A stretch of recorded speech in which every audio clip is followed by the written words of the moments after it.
What's up, everybody? My name's Big Cam and welcome back to another movie review, and today we're talking about 2017's The Dark Tower, now streaming on Netflix here in America. And this is 2017's The Dark Tower from director NIKOLAJ ARCEL, and I don't recognize any of his other work, but the reason I clicked on this movie was because there was two faces that I definitely recognized, and that would be Idris Elba playing a gunslinger named Roland, and Matthew McConaughey playing like the villain of this movie named Walter O'Dim. Then there was this little kid named Jake, played by Tom Taylor, and I don't think he's done a whole lot of acting work outside this movie. Same with another woman I recognize from this film named Claudia Kim. She played Helen Cho in Avengers Age of Ultron. And, you know, she was great in that, but short-lived in that, short-lived in this. I was like, damn, that actress should be doing more work, I think.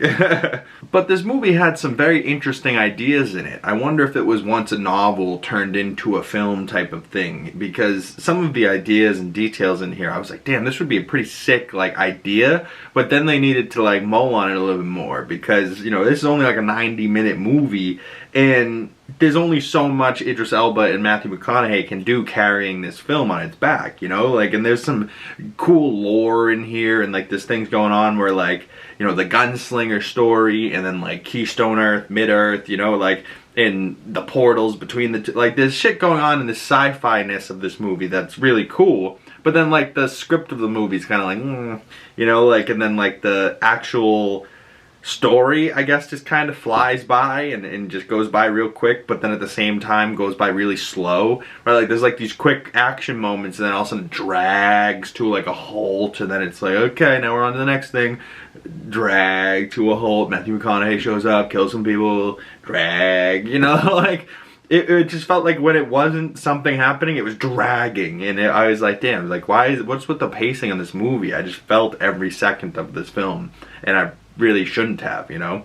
But I was interested in the gunslinger story with Idris Elba. It was really cool to see him like a cowboy, you know, badass bounty hunter type, you know? Like, he played that well. And then Matthew McConaughey with black, like jet black hair, and like a villain in like this all black John Wick suit, and like, you know, really dark, and like his words can make you like, you know, almost like a Dune, like using the voice on somebody, like stop breathing, the person's like, you know, like, and I was like, wow, dude, what a way to like kill people. And like the one like plot thing in the movie is that Idris Elba's character has this weird ability to, you know, disobey him, you know, like, and when he speaks at him, it doesn't work on him, but it works on everyone else type of shit.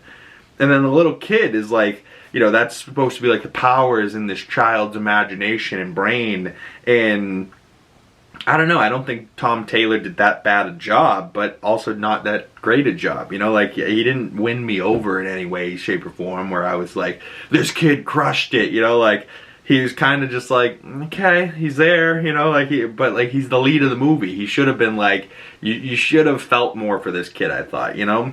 And it sucks because I'm a sci-fi type of guy, and the last two sci-fi movies that I've really seen, between District 9 from 2009 and this movie from 2017, I didn't really love either of these films, you know? And overall, I think I'm going to give The Dark Tower about 2.5 out of 5 stars, about a 5 out of 10, and I think that's genuinely kind of what it deserves for a score.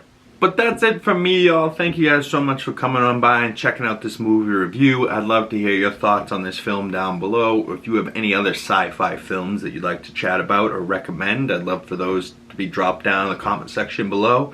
Or message me on my other social medias. Links for those down in the description below. Big Cam, 2 G's in the Big, pretty much anywhere. You can find me on all my social medias. Just look for this face and you should be alright. Twitter, Instagram, Threads, Letterboxd. If you haven't, I do have some people I do want to shout out on Letterboxd, because I don't know if they're watching these videos, but they're definitely my type of people, and they're movie people, and they like my reviews all the time on there, and that would be Myriad J. I don't know who these people are, but if they're watching, shout out to you, comment below, and let's have more conversations about movies. But Myriad J watches tons of movies and likes a bunch of my stuff on Letterboxd. Melancholy Mitch does the same, Righting Wrongs. Yeah, it's just kind of cool that now I've been getting some followers over there on Letterboxd. Not too many, but like I'm up to 11 followers, and for a long time I had none. So I'm like, cool, some people over there and they're liking my stuff every now and again. I'm up to 695 likes because of those 11 people. So I mean, hey, I'll take it.